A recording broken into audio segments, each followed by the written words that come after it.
Hey everybody, it's Rajesh here. Intane here. Welcome to our podcast, Baskets of Knowledge, Chats with a Difference. In our podcast, we invite guests from around the country and around the world to talk about how they got to where they're at the moment. It's about a journey, it's about an experience, it's about their life. Kia ora koutou, everybody. Welcome to another episode of Baskets of Knowledge. For those of you that are our new listeners, welcome. For those of you that are regulars, it's nice having you here again. Hopefully you're all doing fine, have had a great time since we last jumped on the podcast. Tana can't join us today because he's away with his whānau and his family enjoying an adventure in the South Island, and that's all good.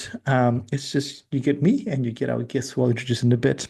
And as always, I like to share something that I've been putting into my basket of knowledge since we last recorded. I've been reading or rereading this book, Meditations by Marcus Aurelius. It's a book that I really enjoy. When I say read, I just pick it up and I find a paragraph that I really enjoy, then I put it away for a few months and I come back again. And the one thing that I picked up today or the last few days was one line which really resonated with me and also got me thinking. And the line was very simple. All it says was upright or held upright. And that got me really thinking about a lot of things in life. Do we stand in ourselves and do our things, or are we being held upright by other people and other causes and other values? Do we go to work because we want to go to work in the job that we're doing, or we're going to work because of other reasons? Are we in a relationship because we have to be in a relationship, or are we in a relationship because we have to be in a relationship because of other reasons? When you think about that saying there, it really profoundly thinks about what you're doing in life in so many different contexts. So my invitation, my challenge for you out there, as you think about any aspect of your life, think about upright or held upright. And that's something that it's only one, two, three, four words, but it's so profound. And again, if you have not read Marcus Aurelius's Meditations, I would recommend it. Like I said, you don't have to read the book from cover to cover, just pick it up and have a read. It's pretty profound. That's my learning from the last week or so. But enough about my learnings. We're not here to talk about me. We're here to talk about our guest. I'm very lucky. I said it twice because I'm double lucky here. I'm very privileged to have our guest this week here. This is someone that I've known for a long time, and I was actually going to get them onto the podcast a few years ago, but life got pretty busy and things just didn't happen at the point in time. But that's okay because things happen for a reason. And I think this is the perfect time to have our guests on the podcast as they can share a lot more from when I would last have them on. Now, this young person has done some really cool things. They will share their story, but the beauty about why I have them on this podcast show is because life is all about challenges. They've overcome some challenges. There's some pretty hard things, but they've also experienced the world and some really cool things. I was looking at the Instagram over the last few days, last few months, and they've done some crazy things around the world, which I think if you asked them a few years ago, would that be a possibility? They might go yes, they might go no, but it's a pretty cool thing. But anyway, enough about me. Enough about me having this intro here. Welcome to our podcast, Angad. Thank you. Thank you so much, Rajesh, for having me. And yeah, like you said, we were planning to do this a couple of years ago, but I think it's a good time to do it now when I've just graduated, and sort of closing one chapter, starting another. So thanks a lot for having me. No worries, beautiful. And as you talk about, you graduated and closing a chapter. Today is what is today? Today is the 30th of December. Well, end of the year is coming through. Who is Angad today on the 30th of December, 2024? First things first, I guess, latest addition to who Angad is Angad's a doctor now, which is very weird to say out loud. Yeah, last 6 years in Otago, just studying medicine, and kind of just happened quite quickly, but quite slowly at the same time, which was quite odd. But apart from that, I think more than that, I'm still the same Angad that you probably met when you met me in Rongotai College back in Wellington like 7 years ago. Crazy. Quite ambitious, still trying to kind of figure things out. Not sure what the next step is, but I'm very excited for it.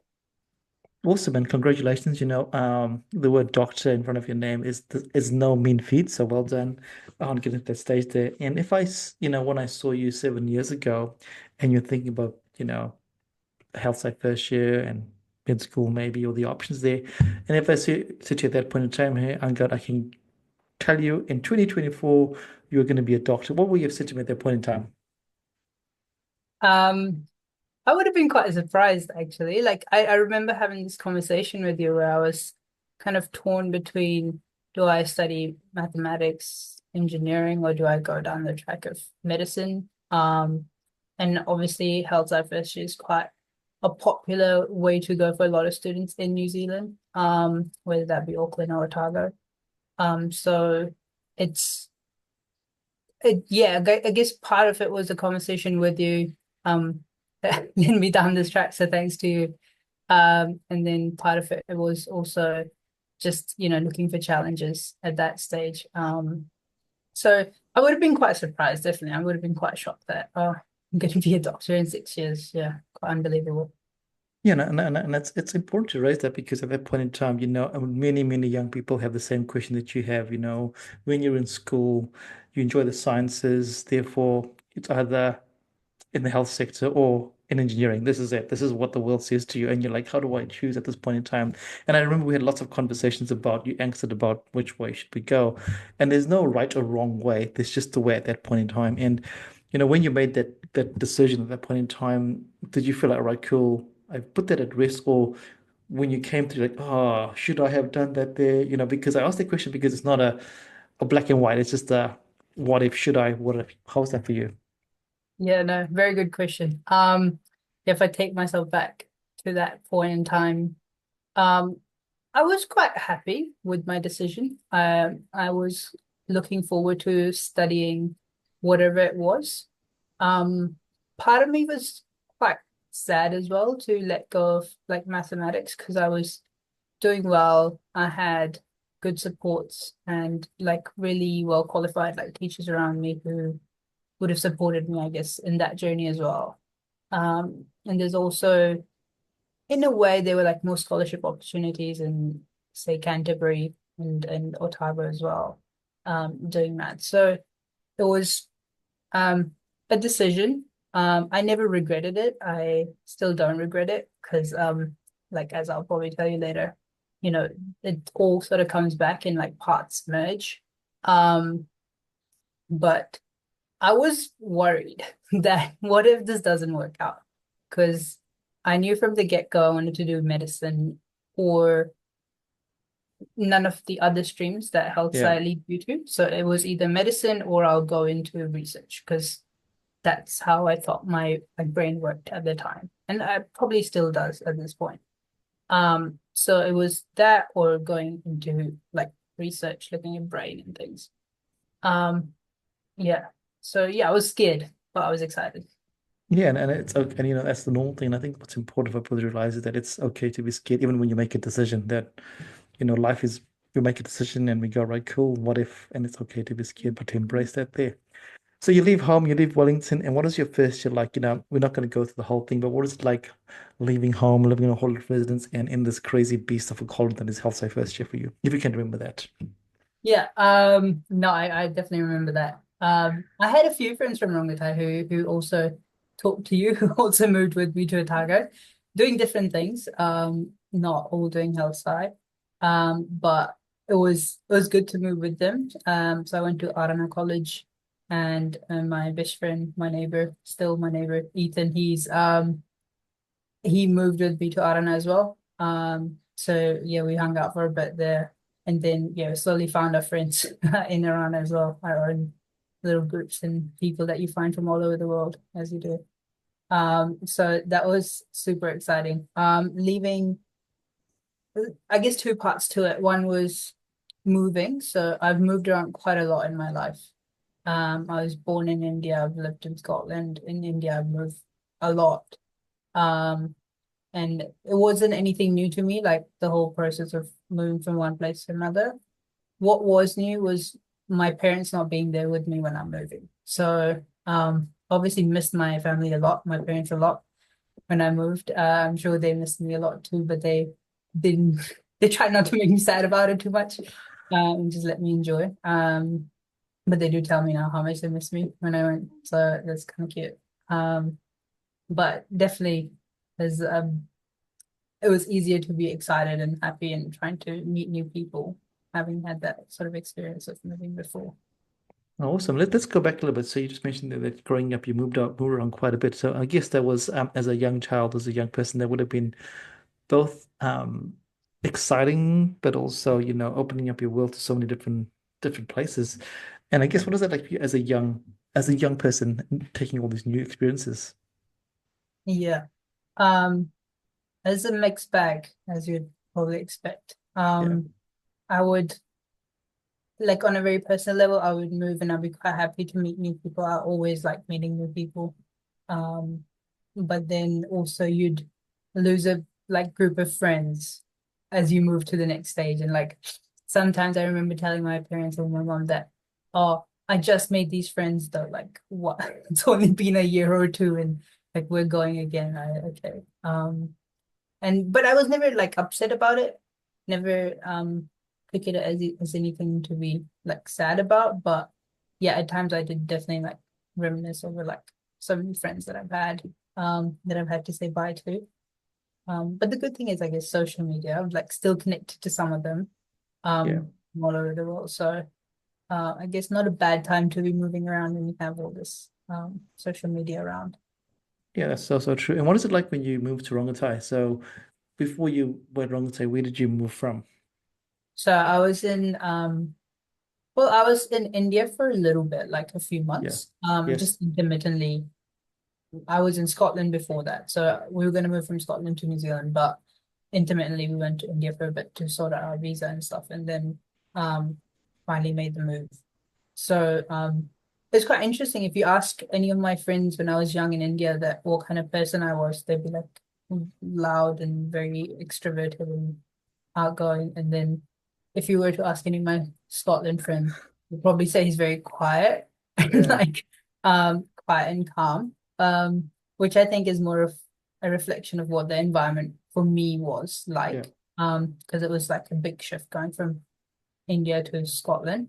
Um, and yeah, like I've it took me a while to kind of adapt to that. And I adapted probably too well in Scotland and had like a Scottish accent when I was 12. Oh, wow. Which was really weird because I guess that's the period when you catch Yeah. accents. And then when I moved to New Zealand, I had the accent still. So, kids were looking at me like this brown kid with Scottish accent is really odd. So I slowly sort of, I guess I adapted another accent. It is what it is now after so many years. But yeah, I guess that was the initial initial feeling was a bit of an outsider. But yeah, I think Rongotai College by itself was like very focused on brotherhood and very focused on community. So they always made me feel welcome. At no point I felt like they were trying to make me feel like an outsider. But yeah. That's really awesome. When you speak about a brown person speaking a Scottish accent, I always think about Danny Boy, the comedian. I'm like, everyone sees him like of his voice, like, whoa, what's going on there? Mind blown. It's so funny. It's so cool. Um, Thanks for sharing that there. So I mean that's really beautiful because again, as you said, this obviously the move wasn't the problem. It was now coming to Dunedin without your parents and living in a hall of residence, all that cool stuff there. Let's fast forward to December after Health Say first year. You've done all the hard work. It's challenging. We've had lots of people that come and spoken about how hard it is and how challenging it is and the pros and cons. You do all the hard work and then it's no more in your hands. Like you've done all the hard work and off you go. You leave it up to the selectors. And how does it feel like you when you go, okay, cool, it's now out of my hands. And you've got to Um, wait and that waiting game. yeah, I'm terrible at waiting. That's for starters. I'm like very impatient. So it was hard for me, and it was really hard. I was counting down the days to when they said they would tell us, and it wasn't the day they told us, and like, one or two more days, and then you're like waiting for a bit longer. So for me personally, it was like a big waiting game. I was trying to distract myself, but like basically every night I would cross my mind like, oh, what's gonna happen now? It's like it's out of my hands now. And like I know for some people it would be, oh, it's out of my hands, great. For me, it's like, oh, it's out of my hands. What's gonna happen? Kind of panic. And like I've heard some of the other like students from my year group as well talk on your podcast about this sort of journey of health science. um, I resonate with a lot of that. It was hard, it was difficult. Just had to be focused. And I think a big aspect that, people don't acknowledge is you have to be lucky. You have to be very lucky to have good health, be in a good space, find a good environment, um, be able to focus when you need to. Like a lot of luck is involved, as well as obviously putting in the work. But I had friends who definitely put in the work and definitely worked really hard, but maybe weren't as lucky as me with, say, health or just the timing of things. So yeah. That's such a great reflection about luck. Too many times we talk about you have to do the hard work and da da da da da, all that stuff is tangible. But like you said, luck plays a big part in a lot of people, in a lot of things in life. Like you said, you could get sick, you could be in the wrong place at the wrong time, anything can happen in life. So it's really awesome that you acknowledge that there because not many people acknowledge the fact that something's out of your hand. And I know of one young person who um came to study and they were academically super smart, but then they got COVID and then they got long COVID and their whole life is just changed dramatically. And it's just, out of everyone that's got COVID, there's only some people that get long COVID and they got long COVID and now it's 4 years later and they're still struggling with and it's just how does the world work? And as I guess, get into the medical field, this is going to be something that you're going to see quite often. But I'm so glad that you mentioned the word luck. So we've got to acknowledge luck in health at first, but also in lots of things in life there. But you get that email or that I can't remember what that time was, a text or an email or a letter at that time there. How does it feel when you actually get the yes, you're in the luck, I guess, the lucky email or Yeah, text or I was over the moon that day. I think yes. it was crazy. I messaged all my friends that were on the same journey, sort of caught up with them. Obviously told my parents first. Um, they were very happy. It was like euphoria that day. And then because I'm so impatient, not soon after, like the day after, I was like, huh, what now? Which is just crazy because, and talking to a lot of my colleagues, they felt the same way as well. They were quite happy, maybe like for a day, a week, but then after that, they were like, oh, what now? And I guess that's just, you've been on a high for so long, and working so hard, and then suddenly, everything works out and you don't know what the next step is. Yeah. Um, so yeah, in like the January, I guess, when before you start med school and after you know that you're in med school, you just yeah, you get like these intermittent, you're very happy, then you're a bit lost, but you're happy, but you're lost. Kind of like how I'm feeling right now at the moment, I guess. Yeah, and it's so crazy. Every transition phase in life has that big, when you go from school to whatever's next with this tertiary, you have that period of I'm in purgatory. What do I feel right now? And then for you now, as you said, when you're doing a competitive course, whether it's health and first year, surveying, law, engineering, you work really hard, becoming a vet, and then you don't know what's happening, and then you get told, you're like, okay, now what? It's so crazy. And when you finish up your degree, same thing again. When you finish up a job and you move to another job, it's so crazy in those transition periods in life that we always go, now what? And it's like when you climb a mountain, what's the next thing that pops up there, which is really beautifully put there. So let's talk about mid school. What is that like for you? What is that journey like for you, mid school? Oh, we're the COVID med school batch. So that's Yes, you probably are. what highlights my early learning and medicine years, which are like the theoretical years of medicine. So yeah, that was very different from what other cohorts might have had before and after. We had a lot of learning from distance, learning from home, which, funnily for me worked better because I like listening to lectures recorded anyway. So, and I find it a little bit harder to focus in lecture theaters, contrary to a lot of my friends who prefer going to lecture theater. So perhaps that worked a little bit better for me because I was in my own space in a quiet environment with recording that I can pause and I Yeah. can sort of delve deep into what they've said and then play it again. Um, just because the way my brain works is if I don't understand one thing, it can't move forward without seeking an explanation for that thing.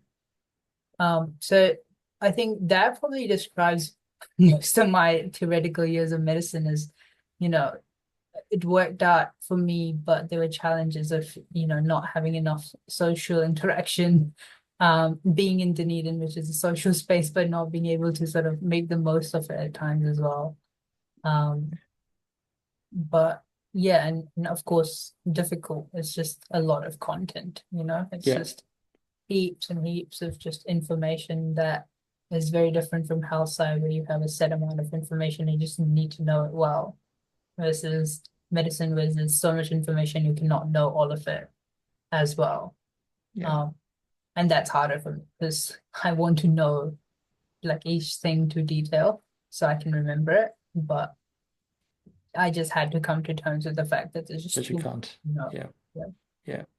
And for those of you that are not listening from New Zealand, just to clarify that in New Zealand or at Otago, I guess the way the learning happens is this health side plus 2 years of theory, and then there's 3 years of clinical placement. So the theory was beautifully online there, which is great. But what is it? So normally for most people that are doing med school in at Otago, they get to have a cadaver pretty early on in the second year. What is that like for you? Because that got delayed, I'm guessing a little bit for you. The cadavers. Yes, So I was lucky enough that COVID was after our first got cadaver you. experience. So that was good. The cadaver experience itself was like very surreal. That was probably the most surreal part of like my early years of medical school. Because I was like, this is, it's not, I was okay. I thought I was okay with it before I went in. And then when I saw the bodies and then, the names or the details with it, like this is a person who was this year old, he probably died from this, because that's kind of with each body is there. So you know what kind of pathology the body might have. Um, that was a point where I was like, whoa, this is a person. Like then it all kind of became too real, like Yeah. they have a story. They voluntarily donated this body to for our teaching. I think that's probably my first moment of like a lot of gratitude towards patients or people, because we hadn't had much like patient interaction or any patient interaction by then. Um, and yeah, that's when medicine became more of like a social science. So people talk about, science and art in medicine, but I think a lot more of a social science for me at that point as well. And that's really profound, that moment there. And lots of people that I've spoken to say the exact same thing. They don't actually acknowledge the full gravitas, I guess, in a positive way of what the profession is until they see the first cadaver, and then they go, okay, cool. Now they have two emotions. Number one is they lots of gratitude, and also number two, lots of overwhelm as well, because it's such an overwhelming experience, and in a positive way, not negative way. So it's quite, as you said, it's a gratitude practice right there. So let's separate this conversation again. Let's talk about those preclinical years. What is the main challenges for you and highlights for you in the preclinical, the years when you were learning all the stuff before you get to do all the stuff? Yeah. Um, I guess okay. The challenges for preclinical year for me was definitely one that I mentioned, where there's just too much knowledge and coming to Yeah. terms. And that took me a whole year. Like my first year, so the year after health site, the second year of Yes. medical school, that was I basically spent that whole year coming to terms with the fact that I'm never going to be able to know everything about everything. Um, and I have to be okay with knowing some amount of information about most things. And which meant only in third year was I able to like truly know how I study in medicine. Um, and a big part of all that was definitely conversations and support from friends around who are on the same journey or similar journey, like, my friends doing pharmacy or physio or other like medical specialty fields, where they kind of feel the same thing, that there's just too much of everything. And each lecturer wants you to know their specialty in the most detail possible, which is great, I think. That's what you need, but you also have to be a judge of like how much can you spend time on each and everything. Um, So I definitely learned a lot of new, different learning techniques during that period. Um, and someone who's a professor I know who he put it quite well is that university, especially like your first degree, it is more about learning how to learn than it is about the content. And I Yeah. think that puts me at ease quite a lot because then I start measuring myself on things like, hey, how much do I know of this content compared to actually how have I learned to learn this and how can I actually retrieve it when I need it in the future. And then I think that reduced my anxiety about, this huge, basket of knowledge, I guess, that is out there. Yeah. And it's so true, learning how to learn. And that's something that nobody tells you, that there's this assumption that you have to know everything. And if I could go back and tell people if I had my other job, back to my old job, I would go back and say, hey, your first year of university is you don't even know nobody knows what they're doing. You're just learning. It's basically like going back to grade one and starting all over again. So you don't try and have that pressure there, but there's the expectation that you should know. So it's really beautiful that your professor said that to you. And also acknowledgement from yourself to go, actually, I was trying to learn everything, but I had to took a whole year for you to decide or to actually realize you don't have to know everything, but you just have to know some things well for the next thing. It's like a staircase. Um, but I also know that in amongst all in that you also had opportunities. At the start you spoke about research or something that you want to do, and I know that in your summer holidays you started getting some internships. And what is that like for you? And how did you get into that? Was it something you're actively pursuing, or was it something that, hey, this is something cool for me to try? Yeah. Yeah, I guess let's yeah, I'll take you back all the way to Yeah. when I was like 15 before I even met you and before I even thought that medicine was a field for me. I was quite interested. Well, I my dad sent me this talk, a TED talk by Professor Andres Lozano, who's in Canada, who does deep brain stimulation for Parkinson's. And it was a very amazing talk where he, showed evidence of how you can put electrodes in certain part of the brain, which control for dopamine release that is, plays a role in Parkinson's disease. And essentially, he showed that the tremor that Parkinson's patient had, it went away as soon as the electrode was turned on. And I was like, well, that is probably the most amazing thing you can do to me at that stage. Yeah. So then I started kind of exploring, what would my journey, if I wanted to get to that position, that role, to look at the potential of the brain, what would that journey look like? Um, and there's obviously a lot of ways to get there, which is you can study neuroscience, you can study mathematics, you can study brain-computer interface, do engineering, or you can do medicine. And then you can have a holistic view of human body and work towards studying neurology or neurosurgery or something to do with the brain, or even psychiatry. So I chose that pathway, for factors that I mentioned before why I chose medicine, but also, this was sort of the driving force behind going towards medicine. So I always knew that I wanted to do research. I always knew I wanted to get in this space. If I didn't get into medicine, this is what I would be doing. I would be doing research in this space. So I was looking for research opportunities as soon as I got into med school. It was challenging. I had no sort of preparation going into that. I just knew I wanted to do something related to the brain. And I was fortunately told by a lot of senior faculty members that, the best way to do it is approach supervisors. Um, and, luck again playing a big part. I was fortunate to find Professor David, who's a neurosurgeon, and he works with in this sort of realm of brain stimulation. He does non-invasive brain stimulation. And he's one of the most well-known specialists in the world for this. So he's based in Belgium, but he works half the year in Otago. And, I wanted to meet him straight away. And I went to meet a few other professors as well, some very well-known professors in Otago. And I was so surprised by how much stuff was happening so close to me. I was so happy that summer. This is second year, end of second year. Um, and I just went and met all these people.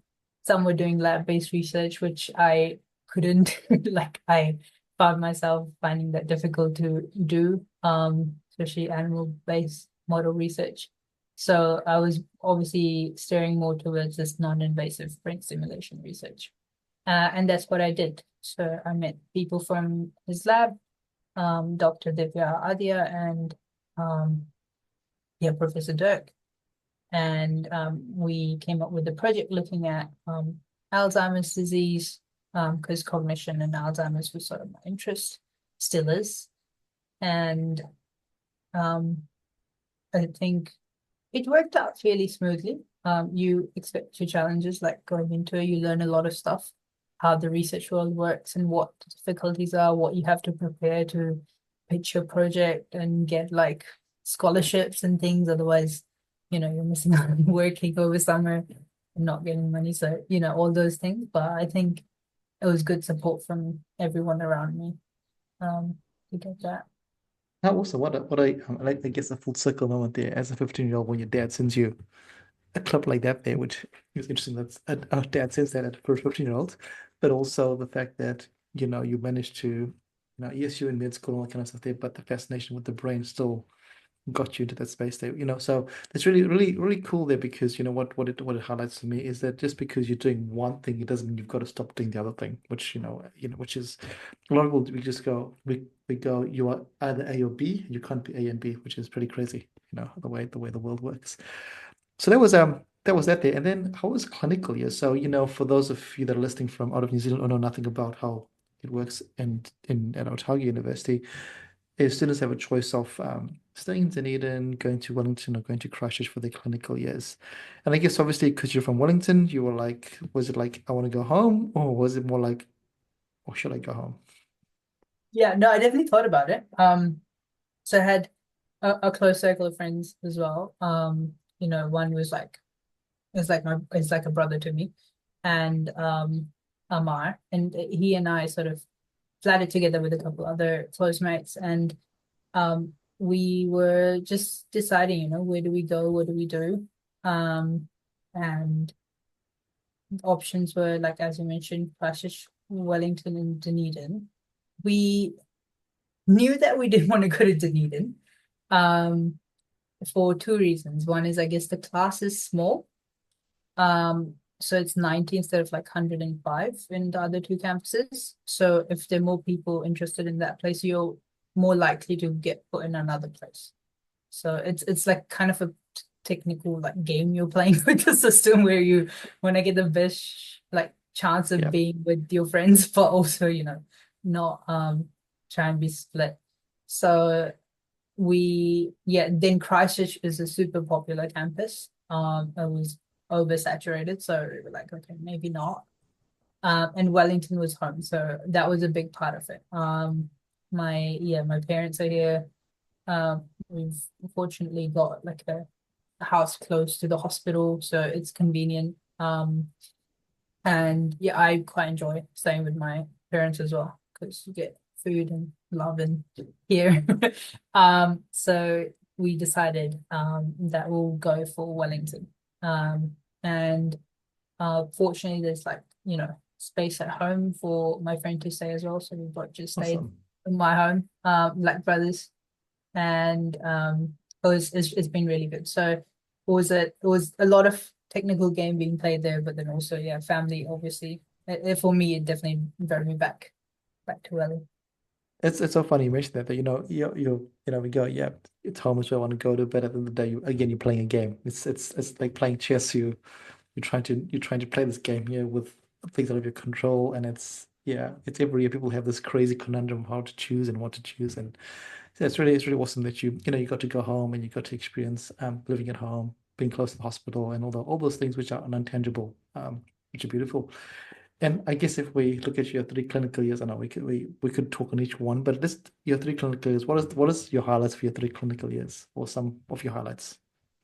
Um, Somewhat highlights the very first. clinical experiences. I think they were pretty cool. I started on general medicine sort of clinics, and then a stroke ward week that we go to. So we go on the stroke ward, which obviously, like, being related to brain, that was quite fascinating for me. Um, and then also being on placement with other students. So because we were from the COVID era, we didn't go to lectures as much, or at least I didn't anyway, because I liked recordings. So being a lot more social with your mates, I think that was a big part of fourth year. Definitely, which is like the first clinical year. And the having conversations with patients. So that I think everyone's going to tell you that, but it's the fact that you get to talk to people uh, who have these conditions, or like unfortunately have these conditions or diseases that you've studied about, and actually putting that in practice, or actually seeing what impact it has on a patient. I think that's quite surreal. And just being able to sometimes understand that actually how bad the condition you learned about seemed, people are actually a lot more resilient than that. I think it goes both ways. Sometimes you underestimate how bad something is until you see it, and sometimes you overestimate its impact on people, and sometimes you overestimate people as well. So, um, I think putting all of that theoretical knowledge in that context of social science, I guess, is what was very remarkable for me in that initial period.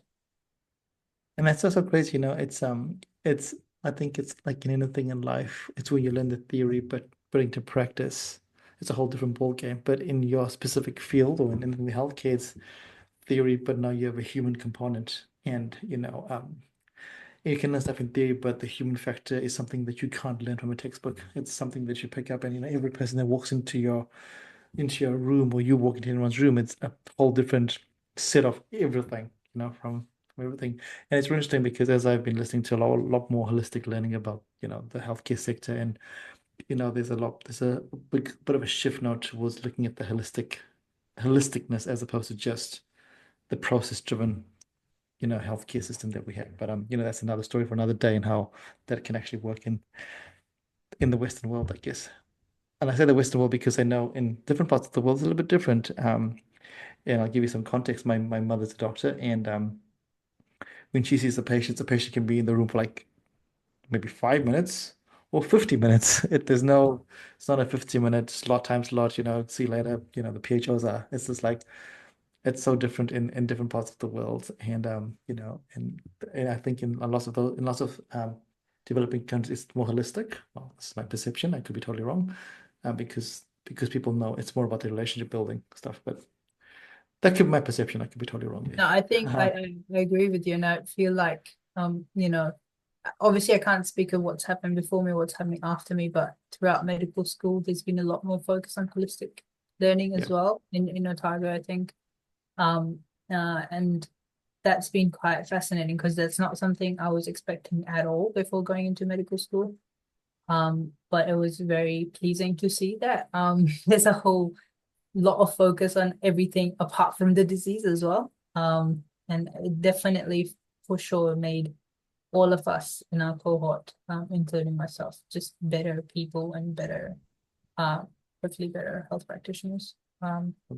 That's really, really awesome to hear. And amongst all that awesome medical stuff, you also had some amazing adventures, as Devsha alluded to at the start of the conversation. Let's talk about that there. Was that part of the externship, or was it just opportunities that you had, and hey, let me end up in Iceland, or all these other cool, crazy places that you ended up being in? Yeah. No, I've always, part of it, moving around so much when I was young, I've always loved traveling. My parents love traveling, so I get it from them. So any excuse to travel is good enough for me. And that was part of it. So I've been to a fair few countries, fortunately. Um, Thanks to my parents, I guess, for a lot of them. And now, I because I was going on my elective to UK, I thought it was a good time to travel around, Yeah. see a bit of Europe as well, parts that I haven't seen. And it was an amazing time, honestly. Some of it just, I think it only makes you better in your sort of health practitioner field as well, just being able to travel and know what kind of people are there in the world and like what kind of circumstances or environments are there.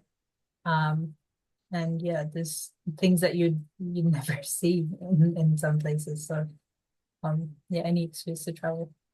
Which is really cool. And I guess as I've listened to your story, that's probably, as you said before, stems from the fact that when you're young, you were traveling, so traveling is it's in your DNA, essentially. I find some people that don't want to travel because they've never traveled when they were growing up, and others because they've been so used to traveling when they were young. It's just second nature. Yes, there's costs attached to it, but they'll find ways to find ways to travel along those ways there. But why did you choose the UK for your elective? You could choose anywhere in the world, and you chose the Yeah, UK. that's a good conversation. So, part of it again, I was interested in deep brain stimulation. So looking for places where I can do that.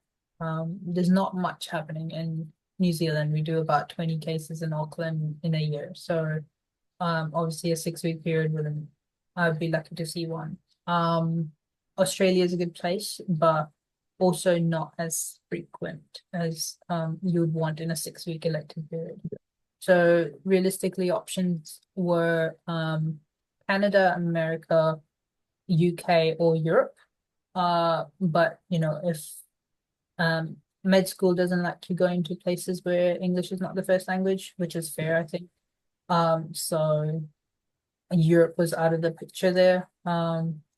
America was a really good option because they have some very cutting edge stuff, but it just felt a bit harder to arrange it, organize it. Um, and Canada is quite competitive and oversaturated with their own medical students who want to do elective their own because it's quite a strong but very tight knit system, and it's quite a nice system. But well, I'm not sure now how nice it is, but it was still feeling like a bit more difficult to get in there. So UK being quite a similar system to New Zealand, felt like a natural option. And like I told you, I did the research with Professor Dirk de Ridder, and he connected me to someone in UK, in Oxford, which was quite amazing of him. And because he's such a well-known person, people say yes quite quickly to having you over, which is nice. So I guess the Otago connections there really helped me quite a lot to arrange that. So I was fortunate to go to John Radcliffe Hospital in Oxford with Professor Alex Green, who's quite a well-known sort of research slash functional neurosurgery, like neurosurgeon. So had the most amazing time there. I saw so many cool surgeries. I saw in real time, the video I told you about where people stop having tremors. I saw that in real time with the awake surgery. Oh This wow. lady was holding, she's only like in her 50s, so she had very early onset Parkinson's. And she had really bad tremors, so she couldn't hold a glass of water without spilling it. And so this was an awake surgery, and they put the electrode in her brain, and they hadn't turned it on. So she was holding the glass and it was spilling. And then they turned it on within like a few seconds. She could hold a glass of water without spilling. And I think that is probably the most profound thing I've seen in all of my medical school. The most like motivating thing I've ever seen in my medical school experience. So um yeah, that's definitely the highlight. But I was also lucky to see other brain surgeries there as well. Wow, wow. Two things I want to talk about there. Number one is the fact that you spoke about, that you had Professor Turk as your signature to say hey, but also I've also gonna acknowledge yourself. You must have done good work for him to do that there because if you hadn't done good work, they would have been like, nah, I'm not signing up. So I think you've got to take some credit and celebrate that there. That hey, the fact that you've done some good work is pretty awesome. But secondly, again, we spoke about full circle moments there, but this is even a better full circle moment from watching that TEDx talk. So the TED talk, sorry. to seeing it happen in real life. How crazy is that? If we think about at 15 years old, if we said to you, hey, in basically 9 years' time, you're going to be seeing this in real life, you would have been like, what? Or we would have been like, yes. I mean, isn't that crazy? Yeah, it was crazy. It was so crazy. I was losing my shit in the theater, and like obviously because it's like a professional place, I had to really hold it in, and I was glad that like nurses knew me by that point because it was like week 3 or 4, so they weren't too thrown off by me being really excited. But I was definitely like the most excited person in the room. Which it's just I think that was not a turning point, but like an additional like Yeah. checkpoint in my life, which pushes me further to work in this field or get to this field in however the next few years go, I guess. Yeah, but it's really awesome because what's really beautiful in this whole story is the motivation started when we were young. It wasn't about becoming a doctor. It was about this other super specialty thing, which is still your motivation today. All the research you've done. I mean, people change their mind. That's okay. But for you, there's still been a driver, which is really beautiful. So, really excited to see what happens over the next 5, 6, 7, 8, 9, 10 years because that's a long journey. But the journey will be pretty beautiful along the way and challenging and all those other fun words that we like to use, but it's pretty exciting. And you speak about that there, but what is it? I want also to now take you back to a few weeks ago when they call your name across the stage. What is that like for you? And I guess your cohort as well, because you get really close with your cohort and they become, the people that you cry with, the people you laugh with, the people that you stay with, as you said. What is that like? What is that moment like? Yeah.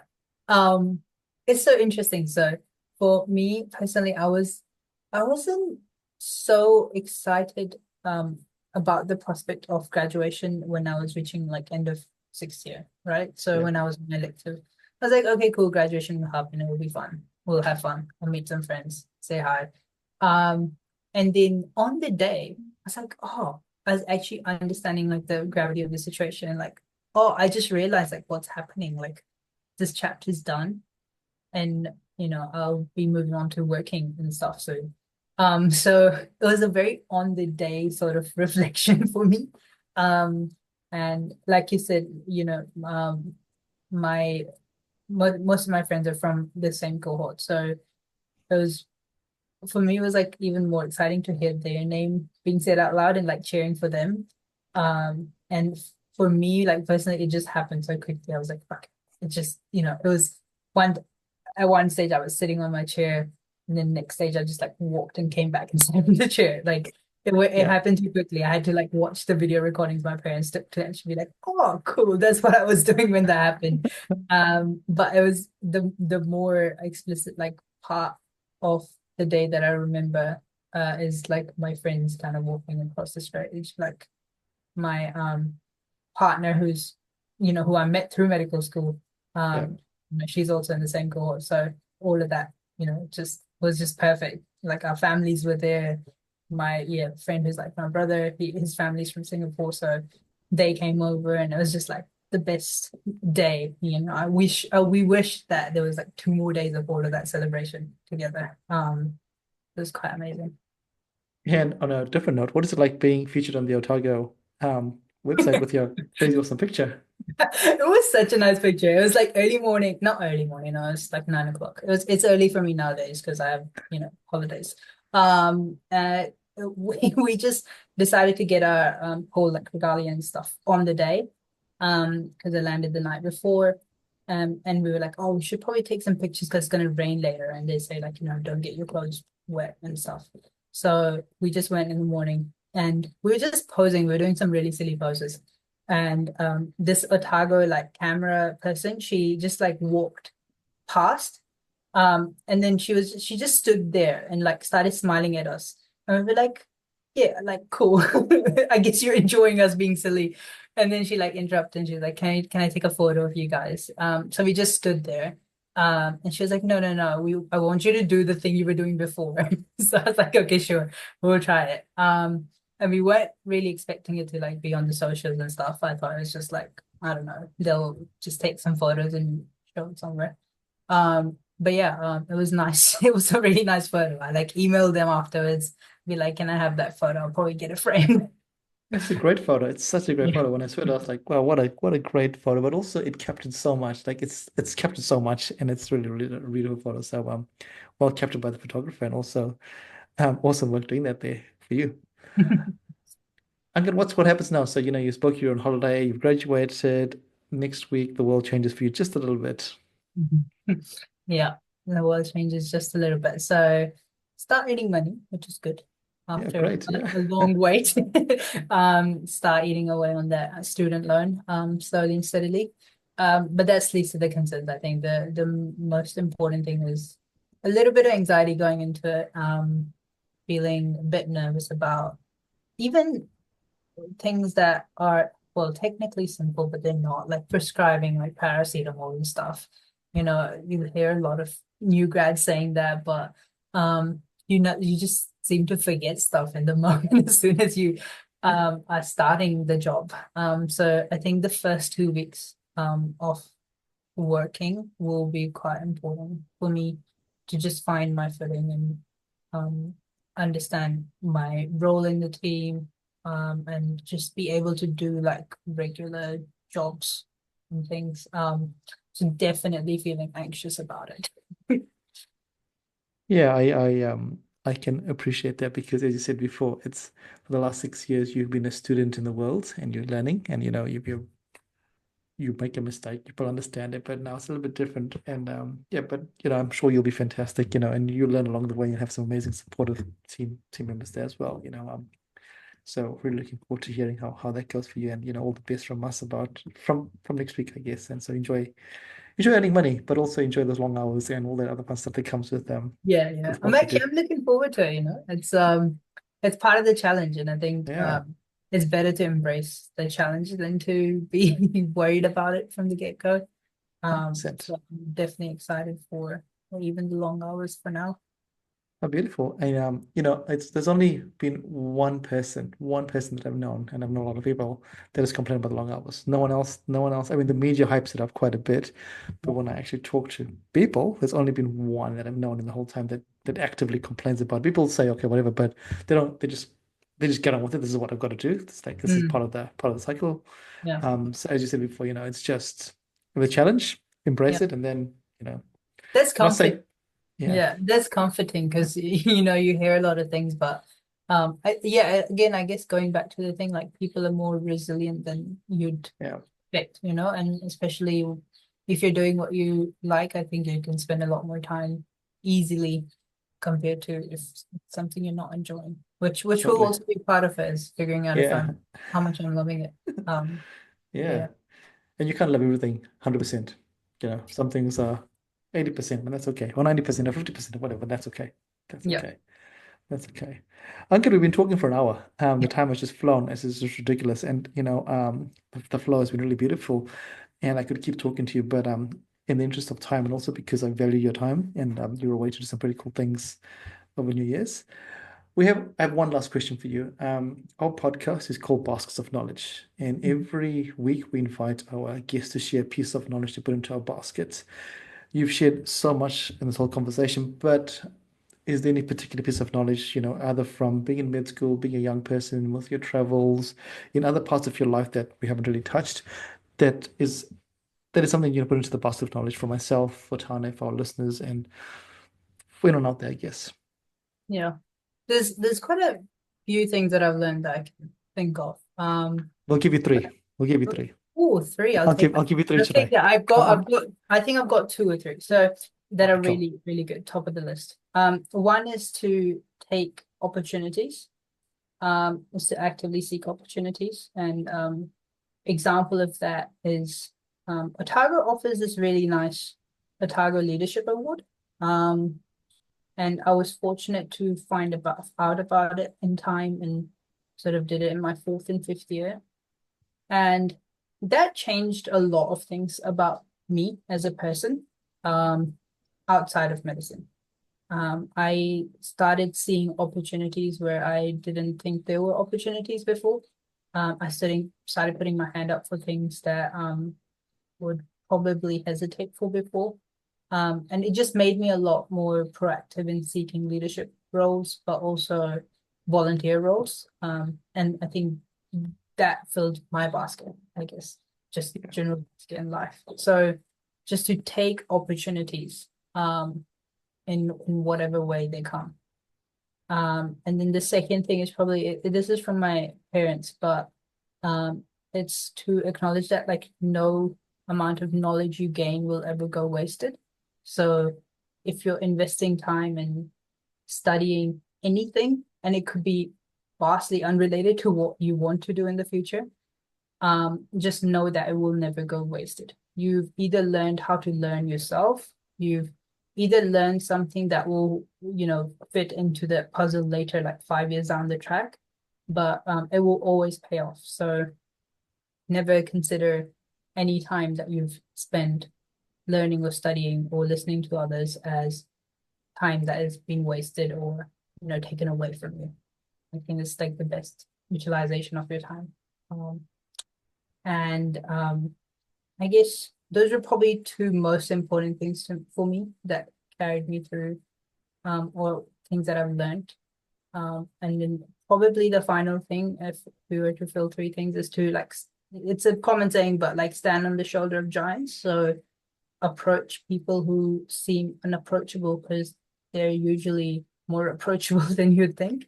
Um, and just um, having a good foundational understanding of what others have learned or studied before you start delving into those same topics, essentially. You want to build on someone's work rather than like redoing their work. I love the third one because the third one basically seals it all together really nicely. By standing on the shoulders of giants, what are you doing? You are seeking opportunities, because you've seen what they've done. So you're going to seek opportunities from them. By standing on the shoulders of giants, you're going to go and seek wisdom and knowledge. And as you said, nothing that you learn or put into knowledge is ever wasted. So those are three very beautiful things that can be applied to any parts of life. And not just today, not just tomorrow, but in any parts of life that, hey, and I think this is something that we keep trying to say on this podcast is opportunities are there. The world is full of opportunities. You've just got to go and say yes to them. And also, I think the second one that you shared is really beautiful about, no knowledge is wasted. You might not use it now, but also when you do something, you might realize you don't want to do it. So by not doing something, you are basically not even trying. But whereas you do something, you realize you then make a choice. So that's really beautiful. Okay, that's really fantastic. Any last words before I wrap it up? And this has really been really beautiful, Angad. Anything that you'd like to say before we close up?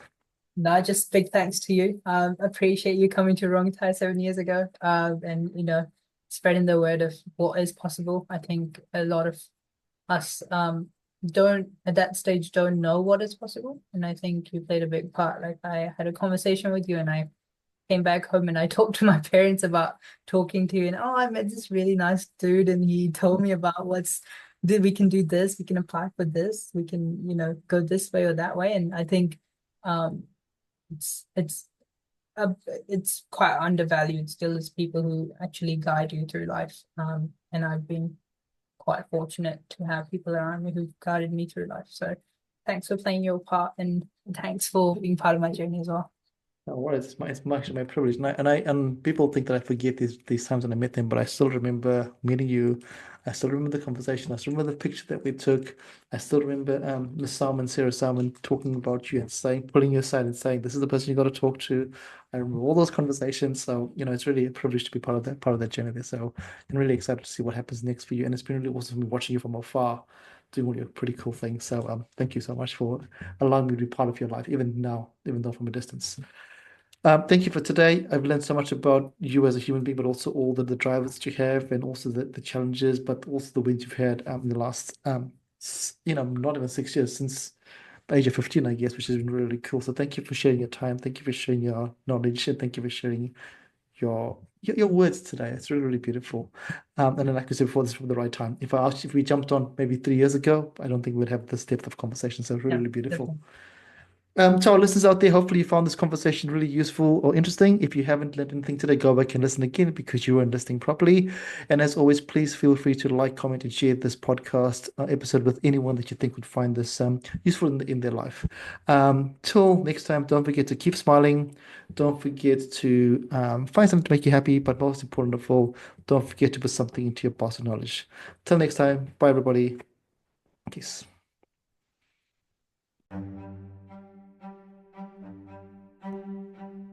Thank you for listening to Baskets of Knowledge. Yeah, we hope that you found something useful to put into your basket of knowledge. And as we said before, remember to put something little into your baskets of knowledge every week. And as always, feel free to like, comment, and share this podcast. Thanks, everybody. Bye.